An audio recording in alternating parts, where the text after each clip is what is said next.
বিসমিল্লাহির রহমানির রহিম। আসসালামু আলাইকুম everyone, welcome back to my channel ওহিজুইজ কিচেন। আশা করি আপনারা সকলে ভালো আছেন। আপনি যদি আমার চ্যানেলে নতুন হয়ে থাকেন তাহলে প্লিজ আমার চ্যানেলটাকে সাবস্ক্রাইব করে আমার পাশে থাকবেন। আজকে আমি আপনাদের সাথে আমাদের অ্যানিভার্সারি স্পেশাল রেসিপিটি শেয়ার করছি। এখানে থাকবে পাক্কি বিরিয়ানি এবং আস্ত মুরগির তান্দুরি চিকেন। আপনারা কিন্তু স্পেশাল ডেতে আপনার প্রিয়জনকে এই উপহারটা দিতে পারেন। চলুন তাহলে রেসিপিটি শুরু করি। এখানে আমি 1 কেজি 200 গ্রাম আস্ত ব্রয়লার মুরগি পরিষ্কার করে ধুয়ে নিয়েছি, পানি ঝরিয়ে নিয়েছি এবং মুরগিটা আমি একটু করে কেটে দিয়েছি। এতে করে মশলাটা ভেতর পর্যন্ত ভালোভাবে ঢুকতে পারবে। আপনারা কিন্তু 1 কেজি থেকে 1 কেজি 200-র মধ্যে নেওয়ার চেষ্টা করবেন। বেশি বড় মুরগি নিলে কিন্তু ভালো হয় না। এরপর আমি ম্যারিনেশন করব, এজন্য একটা বলে আমি হাফ কাপ টক দই দিয়ে দিলাম। এবার দিয়ে দেব 2 টেবিল চামচ আদা রসুন পেস্ট। এবার আমি বাজার থেকে কেনা তান্দুরি মশলার প্যাকেট থেকে হাফ মশলা আমি নিয়ে নিয়েছি। এবার দিয়ে দেব 2 চামচ লাল মরিচের গুঁড়া, হাফ চা চামচ হলুদ গুঁড়া, 1 চা চামচ গরম মশলার গুঁড়া, 1 চা চামচ জিরার গুঁড়া, 1 চা চামচ ধনিয়া গুঁড়া এবং স্বাদ মতো লবণ। এবার দিয়ে দেব একটু লেবুর রস। এবার দিয়ে দিচ্ছি 2 টেবিল চামচ সরিষার তেল। সরিষার তেলটা দিলে কিন্তু তান্দুরি মশলা খেতে অনেক ভালো লাগে। 1 চা চামচ চিনি এবং সামান্য একটু ফুড কালার দিয়ে নিলাম। ফুড কালারটা অপশনাল, চাইলে বাদও দিতে পারেন। এবার আমি মশলাগুলো ভালোভাবে একটু হাত দিয়ে মিশিয়ে নিচ্ছি। মশলাগুলো মেশানো হয়ে গিয়েছে, এবার আমি চিকেনটা দিয়ে দিব। চিকেনটা দিয়ে এবার খুব ভালোভাবে মশলার সাথে চিকেনটা মাখিয়ে নিতে হবে। উল্টে পাল্টে খুব ভালোভাবে চারপাশে কিন্তু মশলাটা ভালোভাবে মাখিয়ে নিতে হবে। কাটা অংশগুলোতে কিন্তু মশলাটা দিয়ে দিতে হবে হাত দিয়ে খুব ভালোভাবে।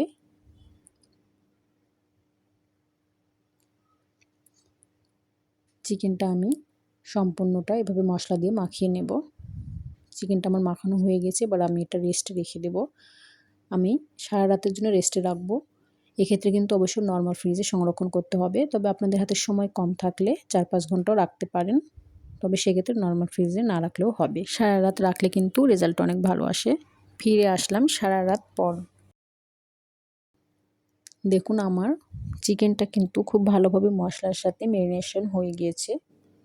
মশলা থেকে একটু পানি ছেড়ে দিয়েছে, কারণ আমি টক দইটা ইউজ করেছি এজন্য। এবার আবারও আমি মশলার সাথে চিকেনটা একটু ভালোভাবে মিশিয়ে নিয়েছি। এবার একটা সুতো দিয়ে আমি চিকেনের পা দুটো বেঁধে দিয়েছি। এতে করে ভাজার সময় কিন্তু চিকেনটা সাইজটা ঠিক থাকবে। আপনারাও কিন্তু সুতো দিয়ে পা দুটো বেঁধে দেবেন। এবার আমি এটা ভেজে নেব। এজন্য চুলায় আমি একটা প্যান গরম করে দিয়ে দিলাম 2 টেবিল চামচ সয়াবিন তেল। এবার চিকেনটা আমি দিয়ে দিচ্ছি। এই তান্দুরি চিকেনে কিন্তু আগে থেকেই আমি সরিষার তেল দিয়ে ম্যারিনেশন করে রেখেছিলাম, এজন্য তেলের পরিমাণটা কিন্তু অল্পতেই হয়ে যাবে। এবার প্রথম 5 মিনিট আমি একটু উল্টে পাল্টে ভেজে নিচ্ছি এবং একটু ঘন ঘন উল্টে দিতে হবে এ পর্যায়ে। এতে করে চিকেনের শেপটা কিন্তু ঠিক থাকবে। এক সাইড একদম বেশি করে ভাজার পর উল্টে দিলে কিন্তু শেপটা নষ্ট হয়ে যায়। এইভাবে আমি ঢাকা দিয়ে দিয়ে এখন চিকেনটা ভেজে নেব। এই পর্যায়ে কিন্তু চুলার হিটটা লো করে দিতে হবে। লো হিটে আমি চিকেনটা একটু উল্টে পাল্টে ভেজে নেব এবং ঢাকা দিয়ে দিয়ে ভেজে নেব। এতে করে কিন্তু চিকেনটা সেদ্ধ হয়ে যাবে। চিকেনটাতে কিন্তু এক্সট্রা কোনো প্রকার পানি দিতে হবে না, যেহেতু এটা আমি সারা রাত ম্যারিনেশন করে রেখেছি, তাই সহজেই কিন্তু চিকেনটা সিদ্ধ হয়ে যাবে। কোনো প্রকার এক্সট্রা পানি দেওয়ার দরকার নেই। এভাবে আমি উল্টে পাল্টে চিকেনটা ভেজে নেব। এক্সট্রা তেল মশলাটা আমি ব্রাশের সাহায্যে পুরো চিকেনের গায়ে মাখিয়ে নেব। এতে করে চিকেনটা ওপর থেকে সফট থাকবে, ড্রাই হয়ে যাবে না এবং যেই মশলাটা আছে এটা কিন্তু পুড়ে যাওয়ার সম্ভাবনা থাকে। এরপর আগে থেকে যে মশলাটা ছিল এটা আমি ব্রাশের সাহায্যে আবার চিকেনের গায়ে একটু মাখিয়ে দেব এবং কাটা অংশগুলোতে খুব ভালোভাবে মশলাটা মাখিয়ে নেব। এভাবে মশলাটা মাখিয়ে আমি উল্টে পাল্টে চিকেনটা ভেজে নেব এবং নিচের মশলাটা কিন্তু অবশ্যই ব্রাশের সাহায্যে চিকেনের গায়ে ছড়িয়ে দিতে হবে, না হলে কিন্তু নিচের মশলাটা পুড়ে যাবে এবং তিতা হয়ে যাবে, খেতে কিন্তু স্বাদটা একদমই ভালো আসবে না। আপনারা অবশ্যই কিন্তু এক্সট্রা মশলাটা অবশ্যই ব্রাশের সাহায্যে চিকেনের গায়ে লাগিয়ে নেবেন, এতে করে কিন্তু মশলাটা পুড়ে যাবে না। এভাবে আমি চারপাশ ঘুরিয়ে ফিরিয়ে চিকেনটা খুব ভালো মতো ভেজে নিয়েছি। চিকেনটা আমার হয়ে গিয়েছে। এবার উপর থেকে একটু ঘি ব্রাশ করে দিচ্ছি, এতে করে চিকেনটা সফট থাকবে এবং খেতেও দারুণ একটা ফ্লেভার আসে। দেখুন চিকেনটা কিন্তু আমার সেদ্ধ হয়ে গেছে। এবার আমি এটা উঠিয়ে নেব। এবার ওই তেলে আমি এক্সট্রা যে মশলাটা ছিল এই মশলাটা দিয়ে দিচ্ছি। মশলাটা আমি তেলের সাথে কিছুক্ষণ একটু ভেজে নেব। মশলাটা ভাজা হয়ে গিয়েছে, এবার দিয়ে দিচ্ছি সামান্য একটু পানি। পানিটা দিয়ে আমি মশলাটা একটু কষিয়ে নেব। মশলা থেকে তেল ছেড়ে দিয়েছে, আমার কষানো হয়ে গিয়েছে। এইটা দিয়ে কিন্তু চিকেনটা পরিবেশন করলে খেতে অনেক ভালো লাগে। এবার আমি পাক্কি বিরিয়ানি রান্না করব, এজন্য এখানে আমি 1 কেজি খাসির মাংস একটু বড় পিস করে কেটে নিয়েছি। আপনারা চাইলে গরুর মাংস দিয়েও করতে পারেন। এবার মাংসটা ম্যারিনেশন করার জন্য এখানে আমি হাফ কাপ টক দই দিয়ে দিলাম। দিয়ে দিচ্ছি 3 টেবিল চামচ আদা রসুন বাটা, 2 চা চামচ লাল মরিচের গুঁড়া। এবার দিয়ে দিব 1 চা চামচ জিরার গুঁড়া, 1 চা চামচ ধনিয়ার গুঁড়া, হাফ চা চামচ হলুদ গুঁড়া এবং স্বাদমতো লবণ। এবার মশলার সাথে মাংসগুলো আমি ভালোভাবে একটু মাখিয়ে নেব। মশলার সাথে আমার মাখানো হয়ে গেছে। এবার একটা আমি ম্যারিনেশন করে রেখে দেবো 1 ঘন্টা। যেহেতু আমি পাক্কি বিরিয়ানি রান্না করব, এজন্য আমার বেশি টাইম কিন্তু ম্যারিনেট করে রাখার দরকার নেই। ফিরে আসবে একদম 1 ঘন্টা পর। আমি মাংসটা আবার রান্না করে নিব। এজন্য চুলায় একটা প্যানে 2 টেবিল চামচ সয়াবিন তেল দিয়ে দিলাম। এবার এখানে আমি নিয়ে নিয়েছি 6-7টা সবুজ এলাচ, 2টা বড় এলাচ, 2টো তেজপাতা, 1 চা চামচ জিরা, 4-5টা দারুচিনি, 6-7টা লবঙ্গ, 4-5টা কাবাব চিনি এবং 8-10টা গোলমরিচ। এই গোটা মশলাগুলো এবার আমি তেলের মধ্যে দিয়ে নেব। 30 সেকেন্ডের মতো মশলাগুলো আমি একটু ভেজে নিচ্ছি। এবার এখানে দিয়ে দিব হাফ কাপ পেঁয়াজ কুচি। পেঁয়াজটা একটু নেড়েচেড়ে ভেজে নেব। হালকা ব্রাউন কালার আসা পর্যন্ত আমি পেঁয়াজটা ভেজে নিয়েছি। এবার পেঁয়াজটা আমার ভাজা হয়ে গেছে। এবার আমি ম্যারিনেট করা মাংসগুলো দিয়ে দিচ্ছি।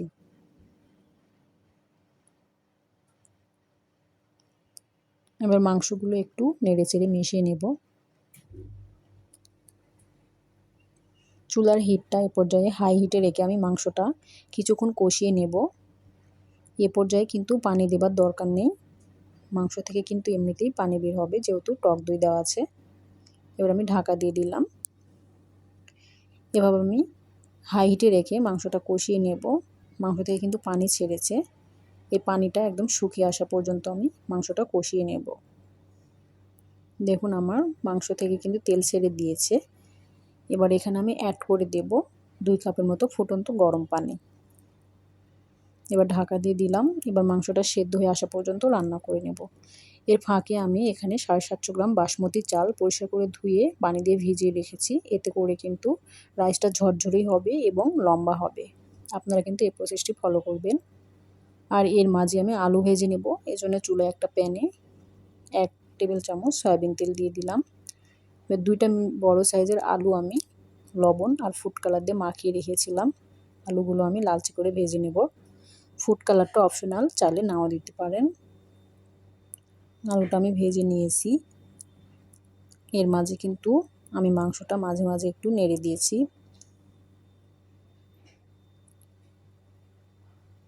মাংসটা আমার প্রায় কষানো হয়ে এসেছে। এবার এখানে আমি ভেজে রাখা আলুগুলো অ্যাড করে দেব। এতে করে আলুটা খুব ভালো মতো সেদ্ধ হয়ে যাবে মাংসের সাথে। এবার ঢাকা দিয়ে আমি রান্না করে নেব লো হিটে 5 মিনিট। 5 মিনিট লো হিটে রান্না করে নিয়েছি। এবার এখানে অ্যাড করে দেব রেডিমেড কাচ্চি বিরিয়ানির মশলা। এটা বাজার থেকে কেনা মশলা। দিয়ে দিচ্ছি 1 চা চামচ গরম মশলার গুঁড়ো, হাফ চা চামচ ভাজা জিরার গুঁড়ো। এবার মশলাগুলোর সাথে মাংসটা একটু ভালোভাবে মিশিয়ে নিতে হবে।